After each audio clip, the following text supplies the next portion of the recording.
Voilà, donc là j'ai terminé l'assemblage et les crossbars. Alors les crossbars, là j'ai mis un truc plutôt temporaire, c'est des barres d'aluminium que j'ai trouvé. On peut mettre des crossbars en bois, ça s'achète avec. Bon là j'en ai plus. Voilà, l'important là c'est que quand on va appuyer, on va tendre la toile, bah, ça résiste, ça empêche les barres de se tordre.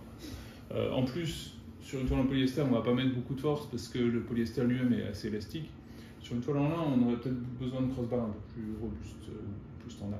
L'important aussi, c'est que le crossbar ne soit pas fixé, c'est-à-dire que là j'ai mis une vis dedans et c'est un tube, donc il peut bouger parce que, à nouveau, quand on aura enlevé les équerres et au bout d'un certain temps, quand on va vouloir retendre la toile, il ne faut pas que les crossbars empêchent le châssis de s'étendre. Donc ensuite, maintenant on va agrafer la toile. Agrafer ou clouer, à l'origine on mettait des clous, c'est quand même pas pratique de mettre des clous, donc maintenant je fais ça à l'agrafeuse. L'avantage de l'agrafeuse c'est qu'on peut tirer la toile avec une main et agrafer avec l'autre.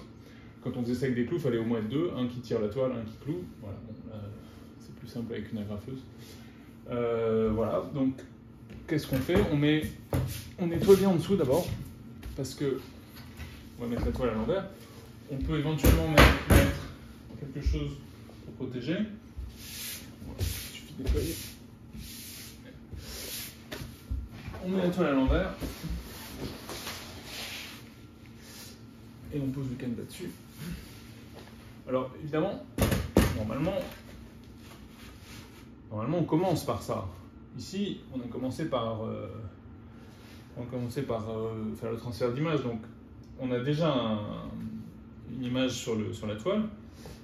Donc c'est important de bien la centrer. Heureusement, on peut voir en transparence. Normalement, c'est la première étape. On fait ça avant même de mettre le gesso. C'est pas très important si c'est pas parfaitement droit. Alors là, il va falloir le faire droit. Ensuite, la méthode pour agrafer. Alors ça, c'est important de bien le faire. On va pas grafer comme ça, tac, tac, tac, tout au long, tout autour. On va commencer par agrafer le milieu ici. Ensuite, avec un outil spécial, on va tirer, on va tendre l'autre côté et on va agrafer l'autre côté. Ensuite, on va agrafer ce côté-là. Au milieu, même chose, au milieu. Puis après, une fois qu'on a fait les milieux, on va avancer progressivement à partir du milieu jusqu'aux extrémités, en agrafant au fur et à mesure. Si on ne fait pas ça, ce qui va se passer, c'est qu'on va jamais réussir à avoir une tension constante. À la fin, on doit avoir une toile un peu tendue, pas trop, mais sans plis. Et comme on met des agrafes au fur et à mesure, si on ne les met pas en commençant par les milieux et en avançant vers les coins, on ne va pas réussir à les mettre bien et on va se retrouver avec des plis à la fin. Et si on a des plis, c'est fichu, on ne peut rien faire. On tend la toile, pas trop, il ne faut pas la déchirer, suffisamment pour qu'on arrive à une surface plate une fois la toile tendue. Voilà, maintenant je vais mettre le timelapse.